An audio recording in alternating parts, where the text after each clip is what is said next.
Sejam bem-vindos, peregrinos, ao canal A Jornada da Alma. Hoje vamos dar continuidade à nossa leitura comentada do livro A Jornada da Alma, uma introdução às tradições dos mistérios. Semana passada começamos com a introdução e hoje entramos no capítulo 1 da parte 2 do livro, Os Mistérios Menores, a Preparação. Todas as terças-feiras, 19 horas, a gente está aqui, né, fazendo essa leitura comentada, essa jornada de alma. Então vamos começar. O capítulo 1, o Cosmo é o Caos, né, vamos tratar dessas forças que perdem o seu centro. Então, na preparação, né, a gente hoje, né, vamos lidar aí com entendimento dessas forças, nesse caos e cosmos interior. E vamos começar aí com algumas perguntas de abertura do capítulo.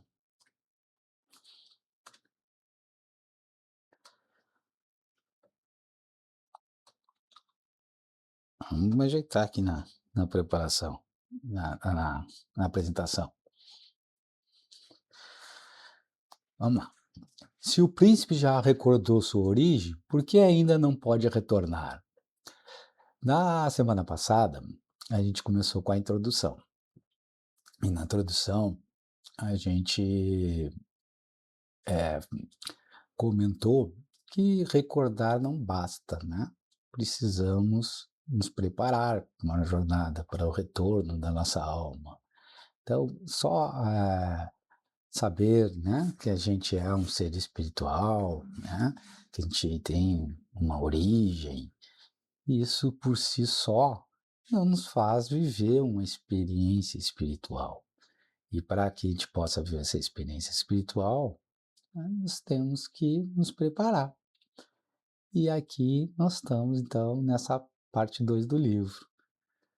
Por que reconhecer que somos não reorganiza automaticamente as forças que conduzem nossa experiência?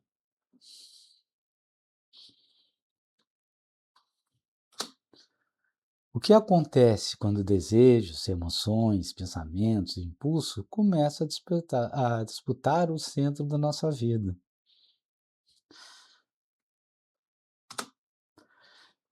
Então, essas perguntas aí, né, vamos dar uma introdução, vamos tentar respondê-las aí hoje, né? E que isso tem a ver com a preparação, o caos e o cosmos. Mas antes, né, para quem está chegando aqui, esse canal, né, que a gente faz essa leitura comentada desse livro, A Jornada da Alma, Introdução às Tradições dos Mistérios, ele é um canal dedicado a estudo, à filosofia dessas sabedorias antigas, perenes, ao acolhimento e ao reconhecimento espiritual, né? Esse acolhimento é o acolhimento interior, né? E a gente também aqui busca fazer esse acolhimento em conjunto, né?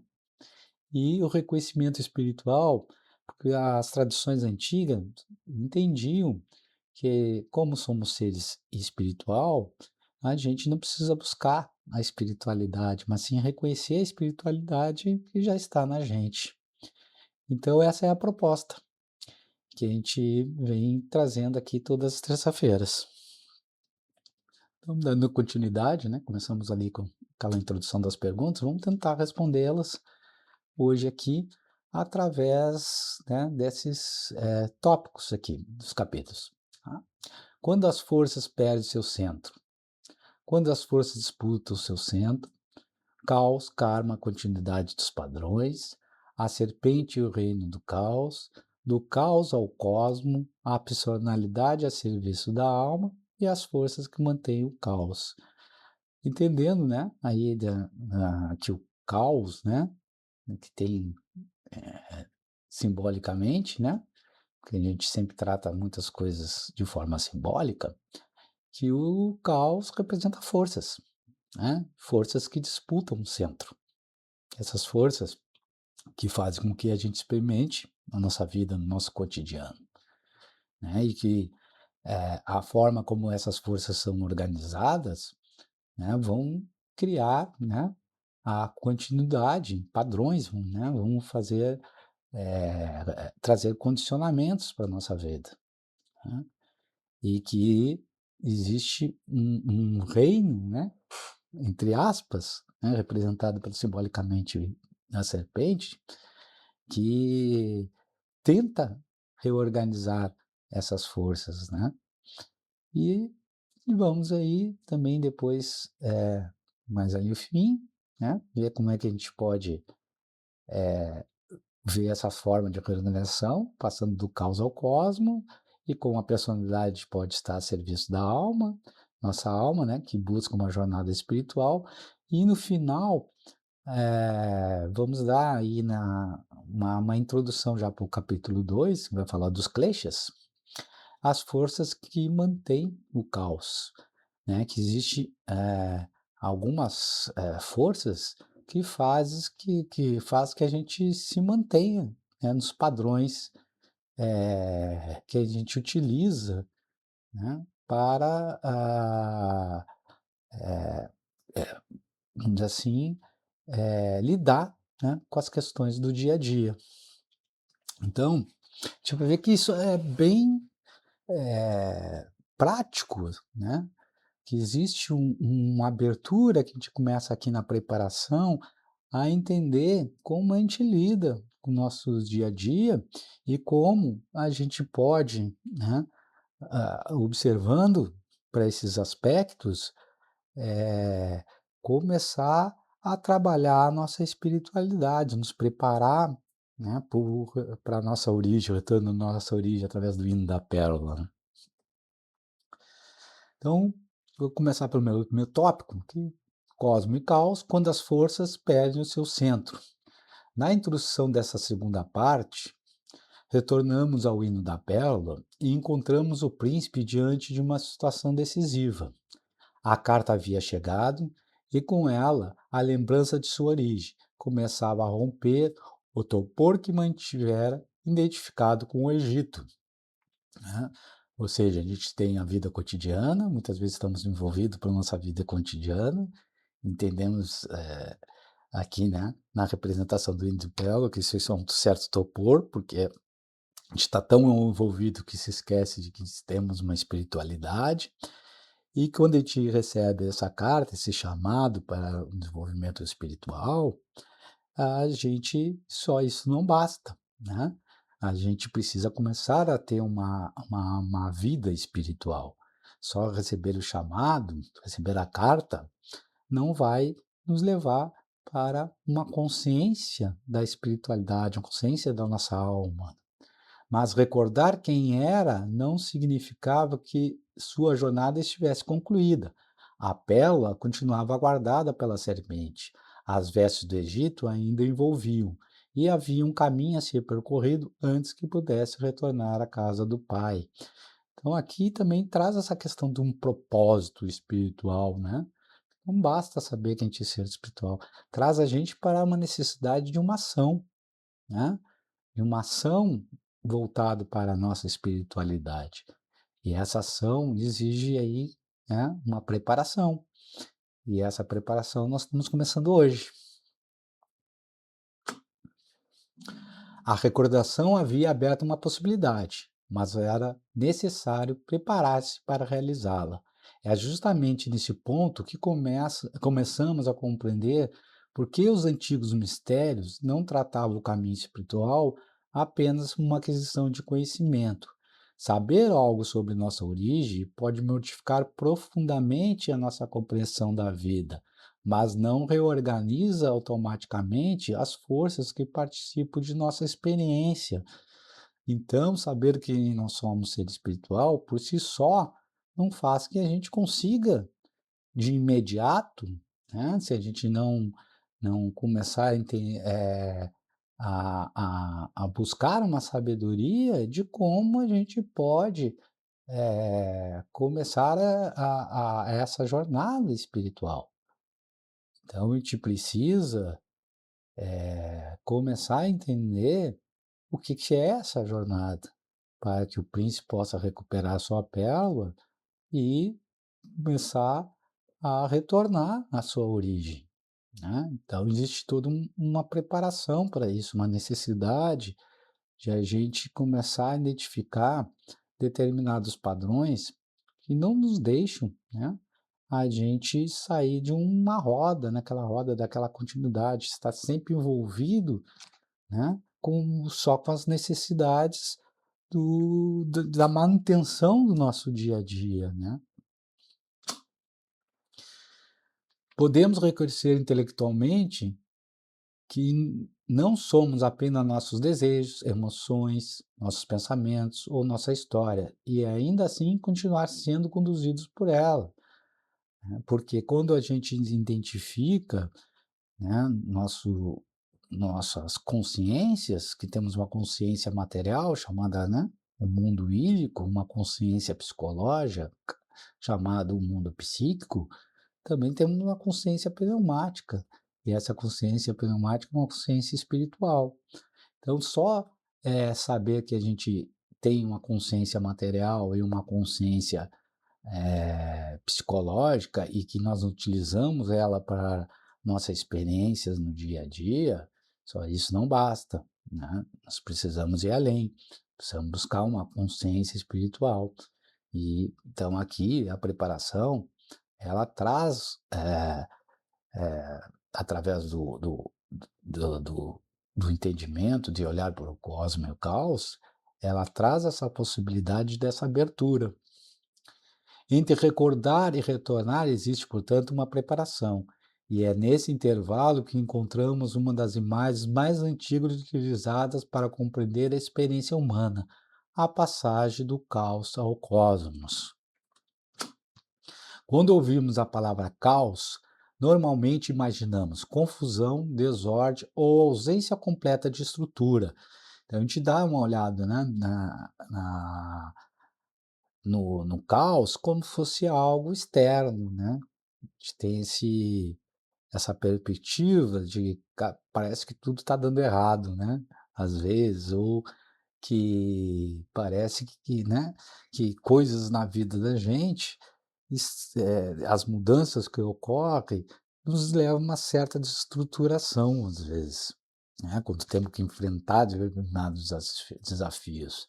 Então, esse olhar é é um olhar de fora para dentro, muitas vezes. Entendemos o caos como algo fora de nós. No entanto, na linguagem simbólica que estamos utilizando, caos possui um significado mais profundo. Ele não indica necessariamente que as forças estejam ausentes ou destruídas. Ao contrário, elas estão presentes, possuem energia, movimento e função, mas ainda não encontro uma relação capaz de integrá-las numa totalidade. Então, quando a gente começa a olhar para o caos como algo interior, né, que existe forças interior, né, e essas forças estão ali lidando com nossas dificuldades do dia a dia, a gente precisa olhar como essas forças estão se organizando, né? Ou se estamos totalmente desorganizadas também, tá? E a necessidade, né, não é de eliminar essas forças, mas é de integrar essas forças numa totalidade, como se tivesse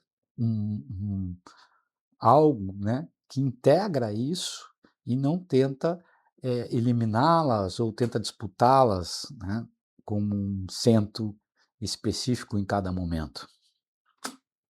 O corpo apresenta suas necessidades e limites, os sentidos respondem ao mundo, os desejos nos atraem em determinadas direções, as emoções aproximam, afastam, acolhem e rejeitam, expande e contrai, enquanto a mente interpreta, compara, recorda, projeta e constrói explicações.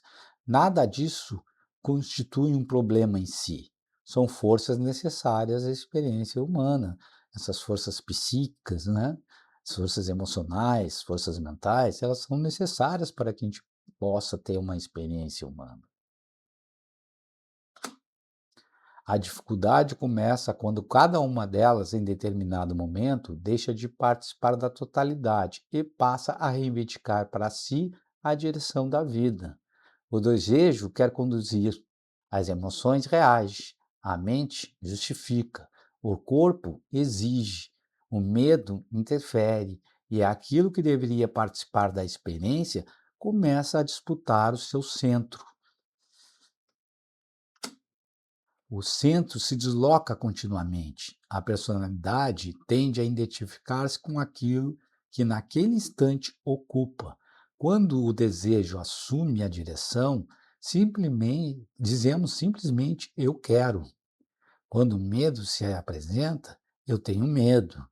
Quando a raiva emerge, já não percebemos apenas uma emoção atravessando a experiência, mas podemos tornar-nos inteiramente aquela raiva. Então a gente está vendo que essas forças, elas horas assumem um papel, ora assumem outro. E a personalidade, ela se identifica com esse papel. Então eu sou raivoso, né? Eu sou medroso, né, quando tem determinada circunstância na vida. Então eu assumo esse papel do medo, ou assumo eu quero determinadas coisas, né. Então eu me desloco, né, a personalidade desloca para conquistar essas coisas. Então é isso, né, que no dia a dia pode estar acontecendo com a gente, né, esse deslocamento das forças e a identificação da personalidade. A diferença parece pequena, porém revela algo fundamental. Ainda existe pouca distância entre a consciência e aquilo que nela acontece. Então, quando essas forças estão se deslocando, né, e se deslocam talvez de uma maneira, vamos dizer assim, mais, mais contínua, né, ou seja, existe pouco controle e isso fica se deslocando de uma para outra, nós reagimos. E quanto mais a consciência está próxima dessas forças, né, menos a gente percebe essas nossas reações. Por isso, o caos não precisa apresentar-se com uma vida exteriormente desorganizada. Podemos cumprir compromisso, construir uma carreira, manter relações, desenvolver hábitos e demonstrar grande capacidade intelectual quando interiormente continuamos passando de um centro para outro. Podemos então ter uma certa organização, né, em relação a essas forças, mas talvez diminuindo, né, a intensidade dessas mudanças, tendo uma certo controle, e que possa trazer uma certa estabilidade na nossa vida, né. Então esse controle, né, dá uma falsa sensação, ou não dá para dizer que é uma falsa, né, porque realmente acontece. Mas se a gente olhar para o lado espiritual, esse controle, traz alguns problemas também, tá. Nós vamos ver um pouco isso mais para frente, mas estabiliza melhor a nossa vida quando a gente tem, um certo controle em relação a essas forças, né. Não quer dizer que a nossa consciência não continua ainda próximo dessas forças, né, que a gente não está reagindo. O que acontece é que, como a personalidade tem um certo controle, ela consegue travar determinados impulsos ou determinados pensamentos. Aquilo que chamamos de controle pode ser apenas o predomínio temporário de uma força sobre as demais. Existe organização, talvez, mas ainda não existe integração. Então a gente entra aí a gente já viu, né, que tem essas forças, né, que às vezes ficam disputando, que a personalidade fica se identificando. Mas quando as forças disputam esse centro, né, então vamos entrar isso, olhar um pouco mais de como isso acontece. A personalidade é necessária à experiência no mundo. Através dela que possuímos uma história, desenvolvemos capacidades, estabelecemos relações, assumimos responsabilidades e participamos da vida concreta. O caminho iniciático, portanto, não exige sua destruição. O problema começa quando essa personalidade, identificada com os conteúdos que a constitui, passa a tomar a si mesmo como a totalidade do ser e a organizar a experiência principalmente a partir da sua própria preservação, satisfação e continuidade. Então, por que, né, que a gente está buscando controlar essas forças? É interessante essa imagem, que representação simbólica aqui do lado, né, que as forças são a serpente, né? Essa serpente representa ah, ah, essa organização das forças, né? E a personalidade atrás se identificando como o organizador dessas forças, né? Isso existe um autocentramento da personalidade, e a gente vai ver atrás ainda mais que tem uma luz, né? Essa luz representa a pérola. Então essa imagem vê que de uma força totalmente desorganizada, pode ser um certo centramento, uma certa organização. Quando ela está totalmente descentralizada, né, que a gente começa, a personalidade pula, né? De um momento ela assume uma, um momento ela assume outra, mas quando a personalidade centraliza essas forças, acontece que ela começa, então, a, de certa forma, a inibir, né? Então, ela age por inibição, né, das forças. Quando a personalidade assume essa organização. Isso ajuda de forma psíquica a gente lidar com as coisas do mundo, né? Deixa a gente mais organizado psicologicamente, né? Mas a gente ainda não existe uma integralidade, existe uma, uma inibição.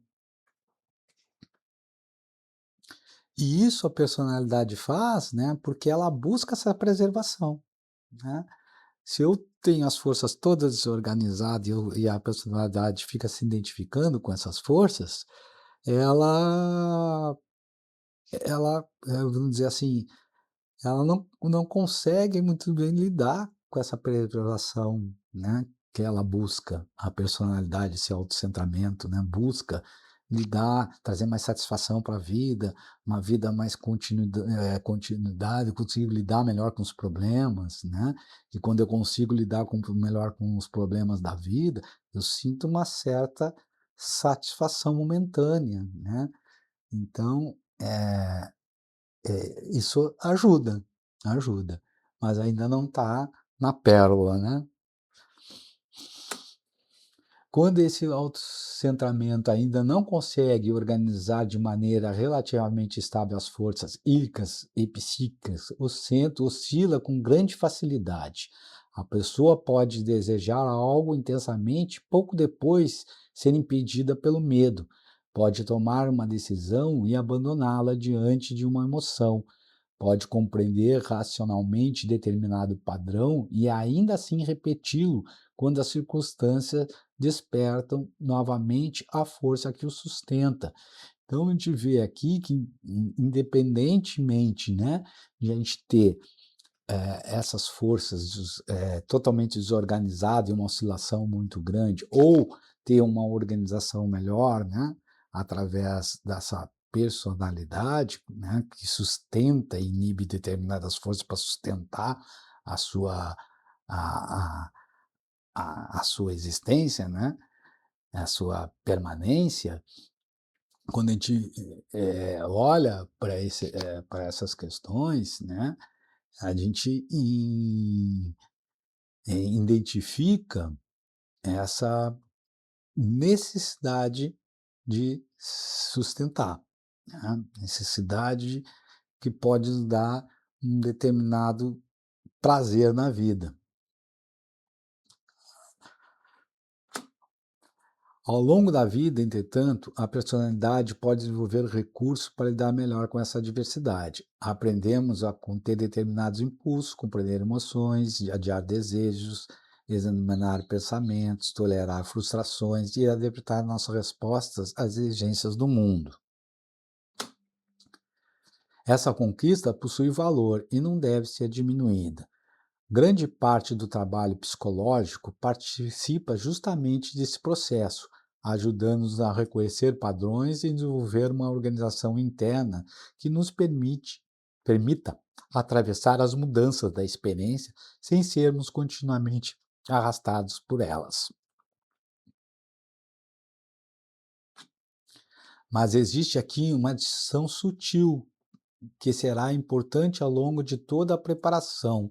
A organização não significa necessariamente integração, né? Não é porque eu tenho uma personalidade que organiza, né, psicologicamente, né, a, essas forças e que me traz uma certa estabilidade na vida, né, que eu tenho uma integração. A gente viu que ela, muitas vezes, ela para poder se manter, né, dentro dessa estabilidade, ela começa a sucumbir determinadas, forças, né. Não, vamos dizer assim, negar determinadas, forças que nos ajudam na na na na experiência humana. Então, o que a gente está buscando aqui não é essa, eh, eliminar determinadas coisas, mas integrar de uma forma organizada, mas em forma que isso trabalha que essas forças trabalhem de maneira integrada. Podemos aprender a controlar determinadas forças e continuar organizando toda a vida a partir de um centro profundamente autocentrado. Podemos construir uma personalidade estável, disciplinada e eficiente e ainda assim interpretar o mundo principalmente a partir daquilo que desejamos preservar, conquistar ou confirmar sobre nós mesmos.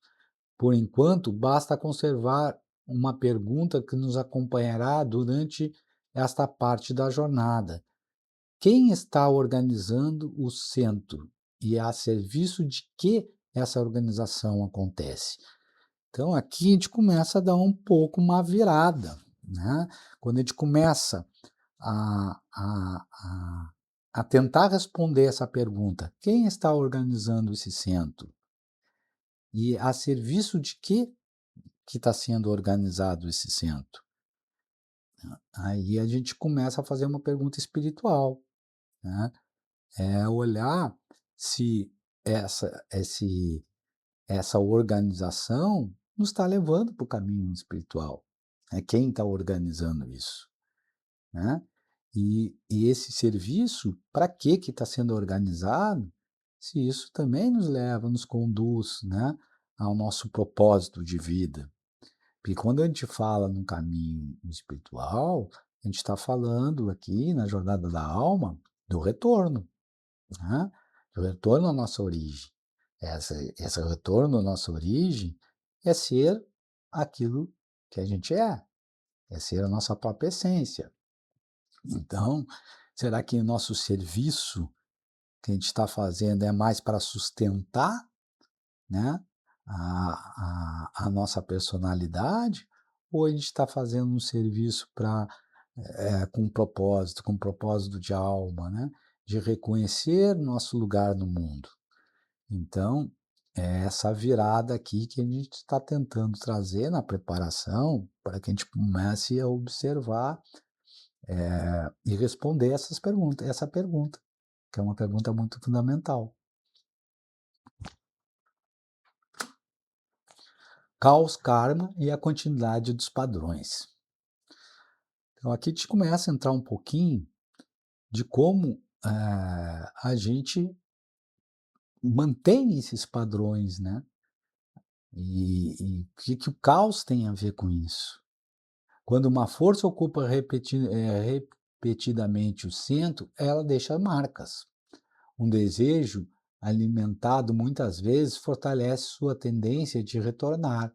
Uma emoção repetidamente transformada em ação consolida determinada maneira de responder. Um pensamento continuamente reafirmado pode tornar-se uma lente através do qual passamos a interpretar o acontecimento, acontecimentos diferentes da mesma maneira. Então, de ver que à medida que a gente vai se identificando, né, e vai trazendo respostas para o mundo, né, ou vai fazendo interpretações do mundo, né, direcionado de determinada maneira, a gente vai criando ciclos de respostas. Ou seja, a nossa mente ela vai armazenando padrões de reconhecimento. A gente responde aquilo pela qual a gente reconhece, fora e dentro. E quando a gente repete determinados centros, né, de organização, dessas memórias, né, dessa experiência, e a gente repete determinados centros, e seja de maneira de sucumbir determinadas coisas em reações, ou seja, sendo levada totalmente por elas, a gente vai criando padrões de repetição. Aquilo que fazemos nos modifica. Cada escolha, reação, identificação participa da forma de tendências que tornam determinados caminhos mais prováveis. É como a água que, descendo pela montanha, encontra com maior facilidade os sulcos que ela própria ajudou a formar. Então a gente começa a ter, né, ciclos de repetições, ou seja, a nossa vida, ela começa a fluir a partir daquilo que a gente vai se identificando. E então a gente vai mantendo as sequências de repetições, né, porque a gente vai criando, né, como aqui a água, né, criando o suco, ela vai correndo sempre naquela mesma sequência. É claro que em algum determinados de circunstâncias da vida, né, a gente acaba fazendo algumas modificações, né, nesse padrão, mas é muito difícil, né, a tendência é sempre a gente seguir os mesmos ciclos, que a gente não consegue, não começa a identificar, né, esses padrões que a gente usa, né, e quem está por trás respondendo aquela pergunta. O karma participa, portanto, da continuidade do caos porque preserva movimentos que já conhecemos. Isso não significa que estamos condenados a repeti-los. Significa apenas que a transformação exige mais do que a decisão intelectual de agir de outra maneira. Se não fosse assim, né, muitas vezes a gente não buscava ajuda, né? Muitas vezes a gente se nega a buscar uma ajuda, até uma ajuda psicológica. Ajuda psicológica ajuda, né, traz para a gente, às vezes, uma certa consciência e nos ajuda nessa reorganização, né, nas mudanças desses ciclos, dessas quebras desses ciclos, né, e uma reorganização melhor. Mas a gente está vendo que essa reorganização, né, ela só, muitas vezes, olhando para essas questões psicológicas, da forma que a gente está acostumado a ver, ela não traz grandes mudanças profundas, né? Mudanças que nos levam a, a, a romper o fluxo que a vida nos conduz, né? Que a vida nos arrasta, né? A serpente e o reino do caos. Quando retornamos ao hino da pérola, a serpente ganha agora uma dimensão ainda mais profunda. Ela não precisa ser compreendida como representação do mal absoluto, nem como uma força exterior responsável pela existência de nossos desejos, emoções ou pensamentos. A serpente encontra seu reino quando permanecemos identificada com elas e quando aquilo que é parcial passa a ser tomado como uma totalidade, né. Então, essa serpente, né, que a gente vê nessa linguagem simbólica, que representa esse autocentramento, né, o grande problema é que a gente se identifica com essa serpente, né, e quando se identifica com essa serpente, a gente passa a ser conduzido pelas forças, né, que do caos, né.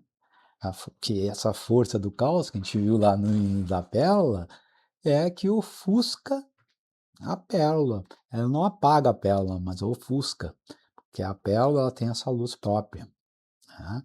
Ela não faz parte da serpente ou do reino do caos. A pérola, ela está no mundo espiritual, essa pérola interna também que está na gente. Enquanto o príncipe permanece inteiramente absorvido pelas vestes do Egito, ele interpreta a experiência a partir daquilo que aprendeu a considerar como sua identidade. A personalidade necessária para viver no Egito começa a ser confundida com a totalidade do seu ser. É nesse sentido que a serpente envolve a pérola, né? Essa identificação, né, com esses padrões, né, que faz que a serpente, né, faz, ofusque a pérola. Ela não destrói sua luz, porque essa luz não nasceu no reino da serpente e não pode ser extinguida por ela. O que ocorre é um ofuscamento.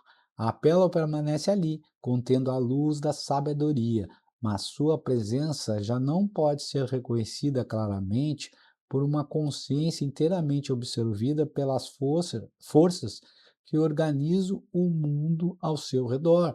Então, nós comentamos que a consciência, quando está muito próxima, né, dessas forças, né, ela, ofusca a pérola, né. Essa proximidade da nossa consciência com o nosso, mundo psíquico, faz com que a consciência se identifique com o mundo psíquico.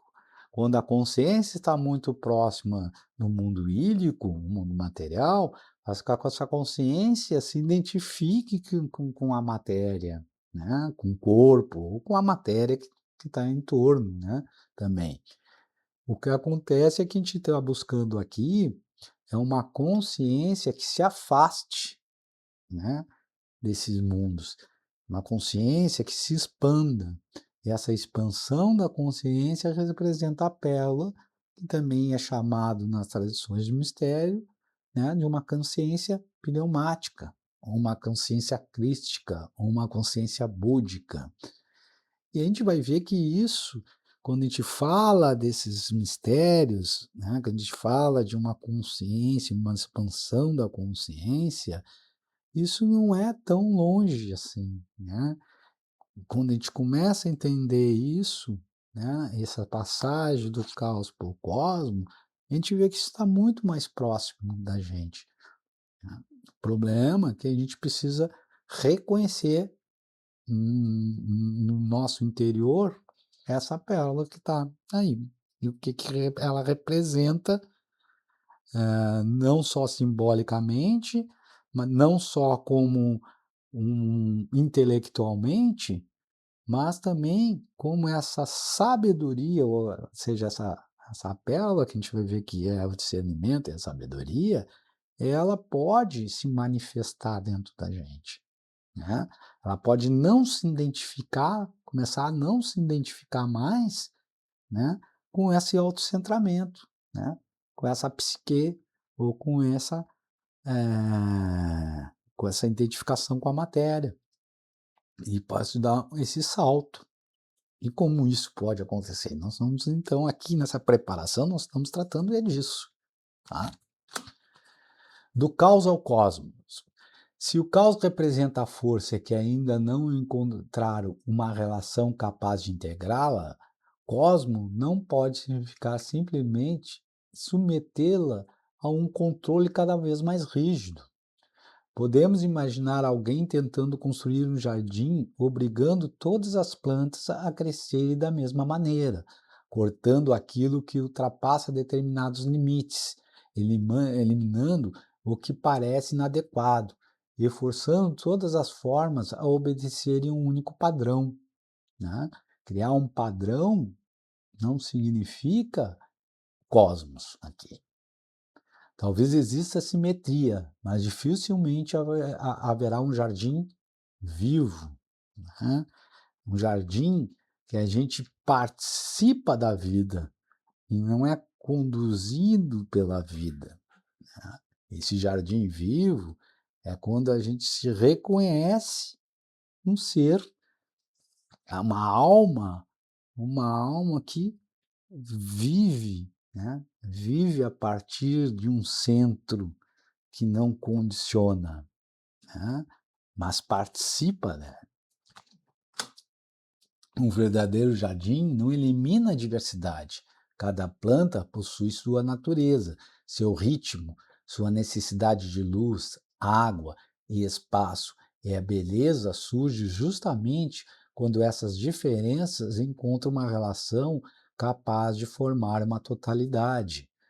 Então a gente está vendo aqui que a planta, para nascer, ela precisa, né, de todos essa integração, né, para que a sua potencialidade sobressaia, né. Se eu começo a podar a própria potência, né, de toda essa força que está dentro da semente da planta, né, eu começo a fazer com que eu queira criar um padrão, né, um padrão, uma identificação de um padrão para tudo, né, que, eh, que se estabelece, né, dentro de mim. Então essa busca por um padrão não é vamos dizer assim,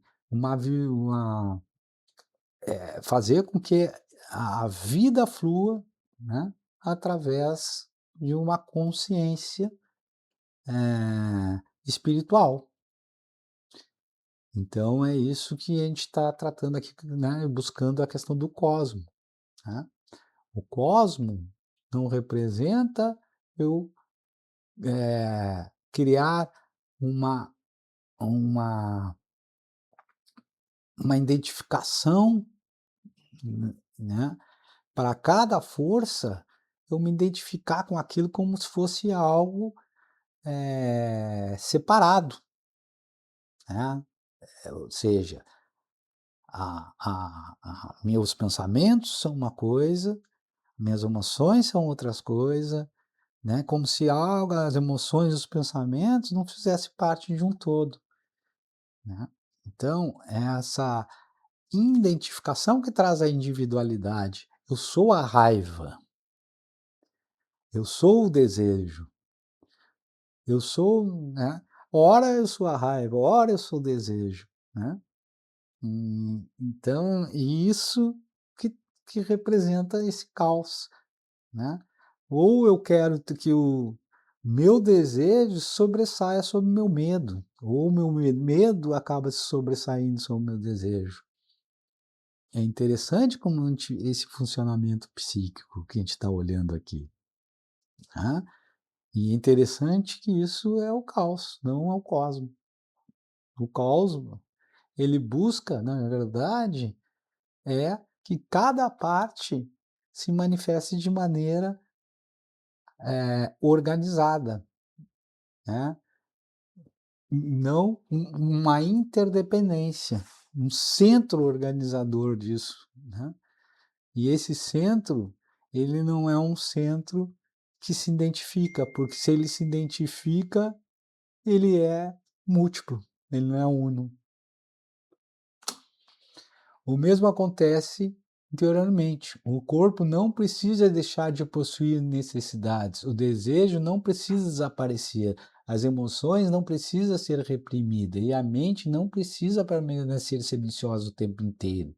Cada uma dessas dimensões possui sua função. Cosmos surge quando elas podem participar da experiência sem de reivindicar para si a totalidade do ser.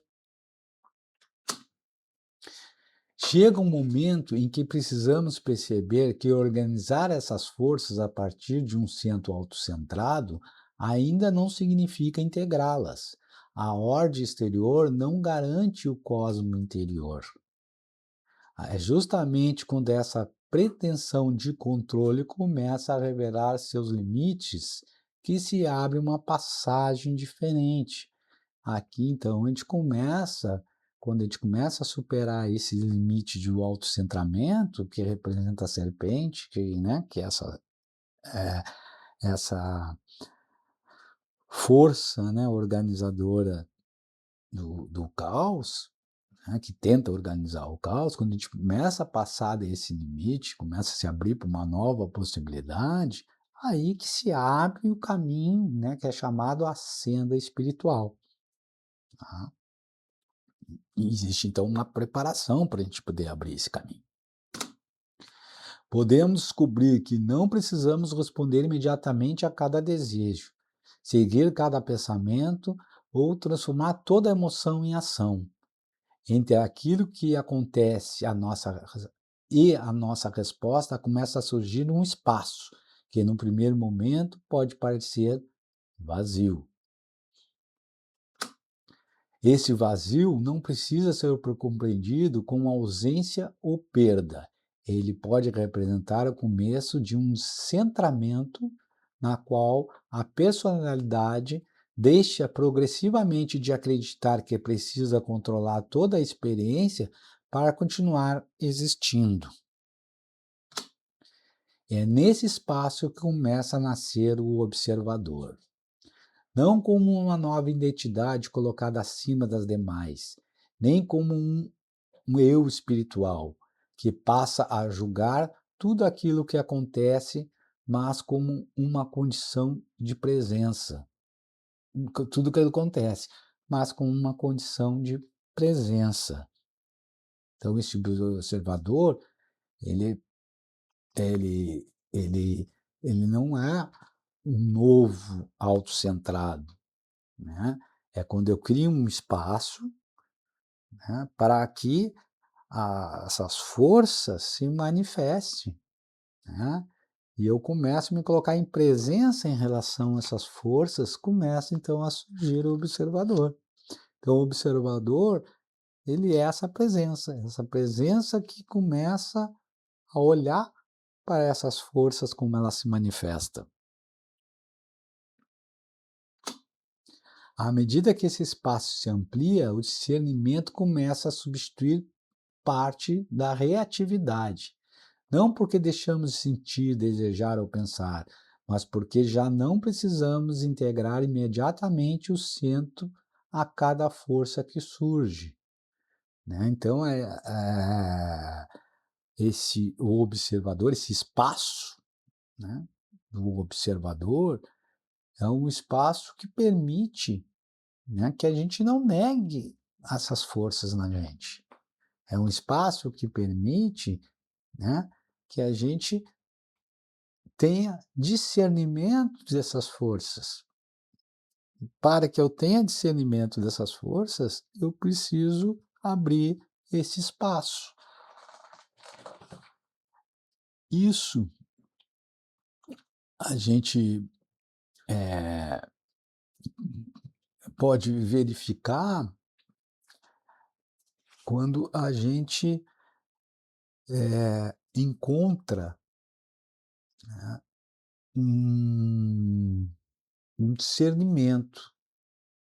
Ou seja, é quando eu começo a olhar para essas forças e começo a discernir como elas se funcionam para que eu possa, então, a partir, né, desse centro, desse espaço, escolher, né, a partir daquilo que faz sentido para mim.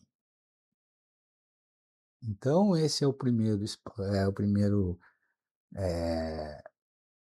momento de preparação. Quando eu começo a perceber, né, tem um espaço de vazio para que essas forças se manifestem, e eu começo a discernir aquilo que faz sentido para o propósito da minha alma.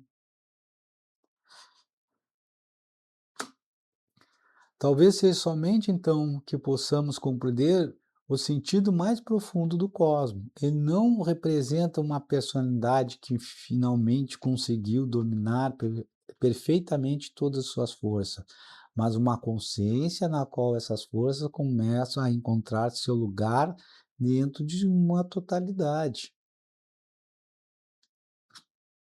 A passagem do caos ao cosmos não consiste, portanto, apenas em construir um centro cada vez mais forte. Consiste em transformar na sua própria relação com o centro. Enquanto o autocentramento organiza a experiência, perguntamos continuamente como podemos fazer a vida corresponder às nossas necessidades, expectativas e imagens. Quando essa centralidade começa a ceder, surge uma outra possibilidade. Em vez de perguntar apenas o que queremos da vida, começamos a perceber aquilo que a própria vida pede de nós. Então, esse propósito espiritual, a gente não vai achar lá fora. Tá? A gente vai achar o nosso propósito de vida, quando a vida nos dá esse propósito. Por quê? Porque nós saímos de uma origem, nós temos um lugar no mundo, e esse lugar do mundo, ele se manifesta a partir da própria vida. O que eu preciso então adquirir é o discernimento de como essas forças, se elas estão agindo em cima daquele propósito, né, em cima daquela, ah, a minha realidade, essência espiritual. E é isso que nós estamos buscando. E é isso que a pérola nos permite fazer essa integração de uma consciência pneumática, porque a pérola representa essa sabedoria que sabe da nossa origem. E como ela representa a sabedoria que sabe da nossa origem, ela pode integrar, então, a nossa alma, a nossa consciência pneumática, a nossa consciência crística, né. Aqui, eu vou fazer uma abertura trazendo, não sei se alguém já leu, né, a Platão, agora me fugiu o nome, A República de Platão.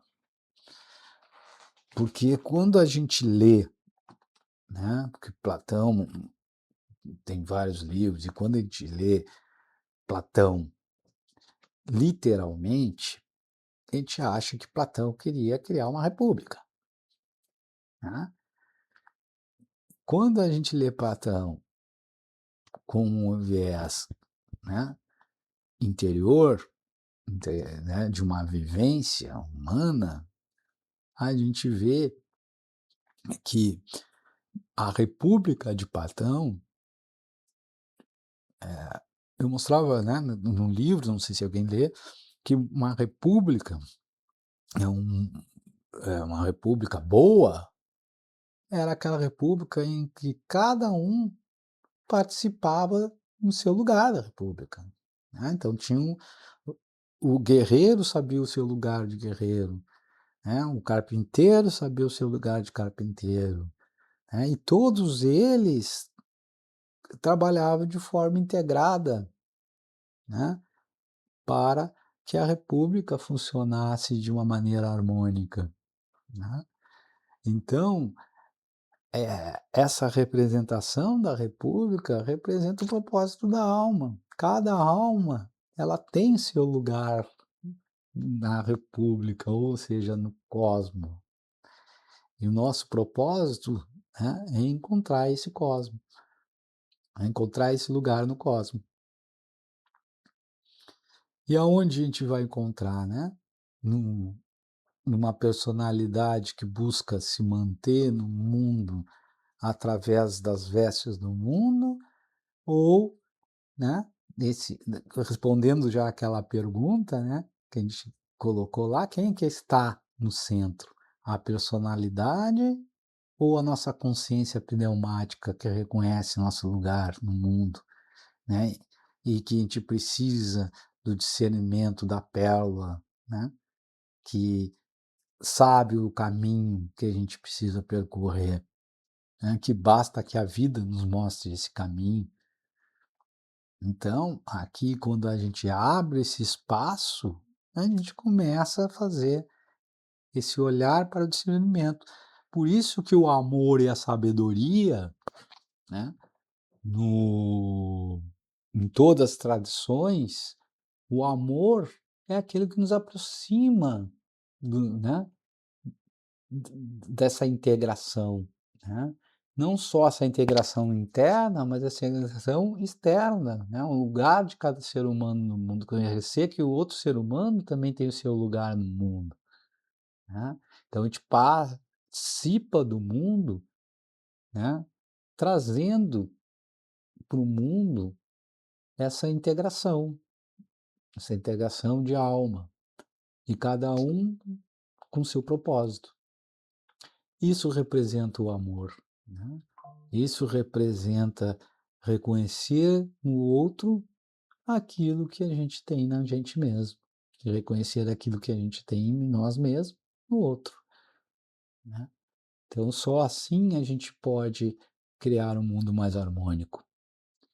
E quando a gente fala então aqui na sabedoria, a gente precisa ter discernimento.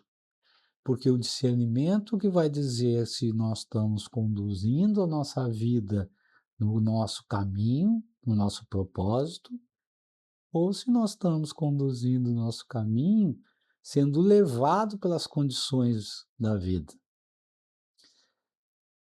Então, trouxe essa República de Platão, porque a gente vai ver, né, que a filosofia grega ela tem muita influência nas tradições de mistérios.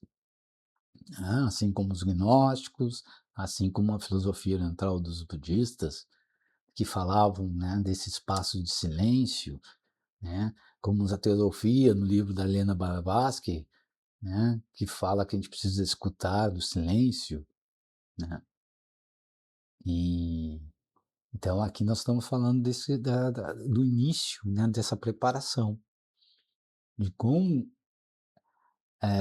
trazendo, né, para essa linguagem dos mistérios, essa aproximação, né, da nossa consciência pneumática para as questões do nosso dia a dia. A personalidade a serviço da alma. A personalidade não precisa desaparecer para que isso aconteça. Ao contrário, talvez seja somente quando deixa de reivindicar para si a centralidade que ela possa finalmente descobrir sua verdadeira função e tornar-se uma participante consciente da vida. Uma espiritualidade que destrói a personalidade, destrói também o instrumento através do qual a consciência participa da experiência concreta. Precisamos de uma personalidade para escolher, relacionar-nos, criar, trabalhar, assumir responsabilidade e transformar aquilo que compreendemos em ação. O problema não está, portanto, na existência da personalidade, mas na sua pretensão de ocupar o centro de toda a realidade. Quando surge o observador, a identificação começa a diminuir, a personalidade não desaparece, ela começa a encontrar o seu lugar. Participar não significa tornar-se passivo, Uma planta não deixa de crescer porque pertence ao jardim, assim como uma nota musical não perde sua singularidade porque participa de uma composição. Então, nós somos participantes de uma composição desse cosmo maior. Nós temos um microcosmo que participa, né, desse todo, né, desse cosmo maior. Temos a nossa singularidade, que nem a gente viu, né, na representação da República de Platão. Então, nós precisamos desenvolver nossas atividades do dia a dia, precisamos do nosso trabalho, precisamos, né, ter essa personalidade, né, para reorganizar, né, essas coisas, mas ela não é de estar no centro, né, que a gente tem que estar no centro disso, né, é a nossa essência espiritual. O cosmo não elimina a individualidade, mas a liberta da necessidade de transformar a singularidade em separação. A personalidade pode então tornar-se instrumento de uma orientação mais profunda. Aquilo que antes era utilizado principalmente para preservar o autocentramento pode começar a servir à expressão da alma no mundo. Talvez possamos compreender agora porque o príncipe precisa retirar as vestes do Egito antes de recuperar a pérola. As vestes não eram más, foram necessárias para que ele pudesse viver naquele mundo. O problema surge quando ele se esqueceu de que eram vestes e passou a confundi-las com aquilo que verdadeiramente era. Despojar-se não significa destruir a experiência adquirida no Egito, mas deixar de ser definida por ela. As forças que mantêm o caos. Então, agora aqui nós vamos entrar já na introdução, né? Assim, dar uma pequena introdução, né, para entender, já que nós entendemos que temos que criar esse espaço do observador, mas o discernimento, né, a gente o que vai nos trazer o discernimento, né, para que a gente possa fazer as nossas escolhas para uma vida com propósito, né, que vai, os elementos que vão fazer com que esse meu discernimento possa distinguir, são essas forças que mantêm o caos. Porque se eu não reconheço essas forças, e não sei o que me leva essas forças a buscar esse autocentramento, eu não consigo, de certa forma, superá-las, né. A ideia não é destruir as forças, mas integrá-las. Então é superá-las, é expandir a consciência. Isso é a expansão da consciência, né, é a integração das forças, é superar o autocentramento, superar a serpente, não matar a serpente, né, porque a serpente representa essas forças, ela não pode estar no controle, né, é superar o autocentramento, superar a serpente que vai nos possibilitar a, fazer com que a pérola, né, expanda a sua luz. E ela expandindo a sua luz, a gente então começa a ter uma consciência pneumática, uma consciência crística. A carta então despertou a recordação, mas a recordação revelou um mundo interior constituído por forças, hábitos, tendências e identificações que se reorganizam apenas porque começamos a percebê-los. Por que continuamos retornando com tanta facilidade aos mesmos padrões? Por que uma emoção reconhecida como sofrimento consegue novamente ocupar o centro? Por que certos desejos conservam tamanho poder sobre nossas escolhas? Por que a mente insiste em interpretar experiências novas através de mesmas imagens, medos e identificações? Existem causas para isso, né, para a gente manter esses centramentos? Isso nós vamos ter que responder e vamos trabalhar bastante no próximo capítulo. Parte dessa resposta encontra-se naquilo que as tradições do yoga chamou de kleshas, aflições fundamentais que condicionam nossa maneira de se perceber a nós mesmos e o mundo. E essas aflições fundamentais, né, é a ignorância, a identificação autocentrada, a atração, a aversão, apego à continuidade. Então, essas são as forças que nos levam a repetir os padrões e não deixar que a gente haja de maneira diferente em situações adversas ou que nos conduza a um caminho pelo mundo exterior. Os kleshas participam justamente dessas persistências porque atuam num nível mais profundo do que nossas decisões momentâneas. Condicionam aquilo que percebemos, aquilo que buscamos, aquilo que rejeitamos e até mesmo a maneira como construímos as imagens daquele que acreditamos ser. A preparação não consiste em substituir uma forma de autocentramento por outra mais sofisticada. Precisamos perceber como o próprio centro autocentrado se forma, como é continuamente alimentado e por que encontra tanta dificuldade em abrir espaço para uma relação diferente com a experiência.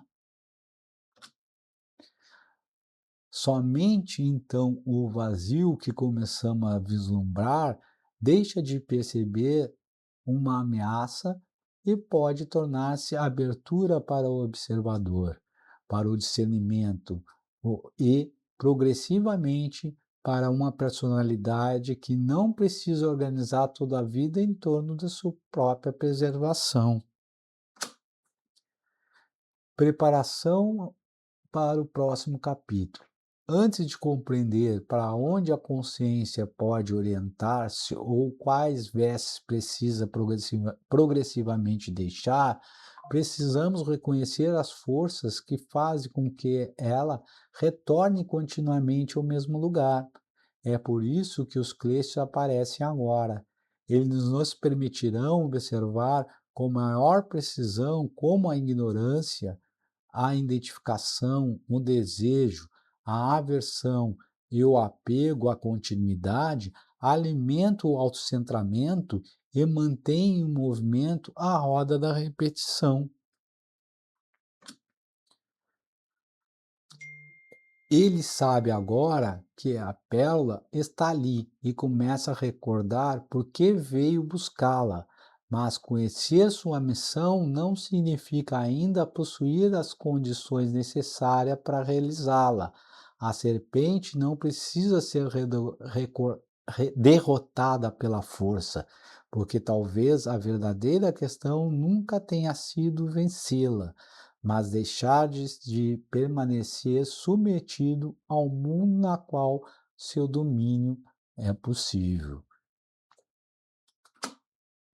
Para aproximar-se da pérola, o príncipe precisa reconhecer aquilo que ainda mantém ligado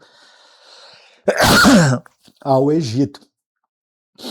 Compreender as forças que continuam reconstruindo suas identificações e aprender, pouco a pouco, a não entregar-lhes novamente aquilo que durante tanto tempo disputaram entre si, o centro da sua experiência. A carta trouxe a recordação. A preparação começa quando aprendemos a reconhecer aquilo que ainda nos faz esquecer.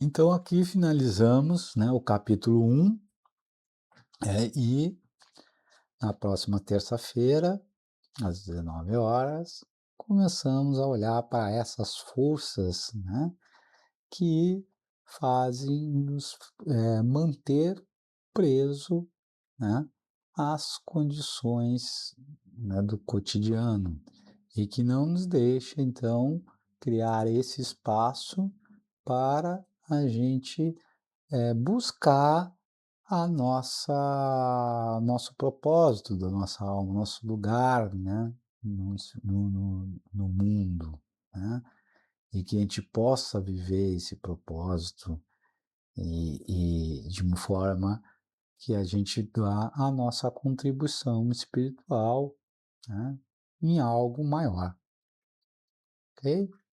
Então, espero que essa aula tenha sido bastante proveitosa e continuamos no capítulo 2 da parte 2 do livro, a preparação, no próximo encontro.